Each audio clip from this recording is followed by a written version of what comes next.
Guys, এই কাচের বোলটার মধ্যে কি আছে বলো তো?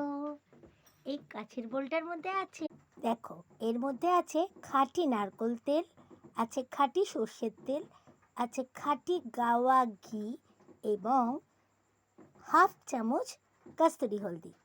এটাকে আমি এই কাচের বোলের মধ্যে ভালো করে মিশিয়ে রেখেছি এবং এটা মানে একটা সারা রাত ভিজিয়ে রাখতে হয়, তাহলে এই সলিউশনটা তৈরি হয়ে যায়। এভরিডে তোমরা এটা কিন্তু নাইটে তোমরা অ্যাপ্লাই করতে পারো। এটা ভীষণ ভালো স্কিন কেয়ার একটা রেমেডি এবং যে কোনো রকমের স্কিনের দাগ, স্পট, পিগমেন্টেশন সমস্ত কিছু এটা কিন্তু কন্টিনিউস করলে আস্তে আস্তে ফেড হয়ে যায়।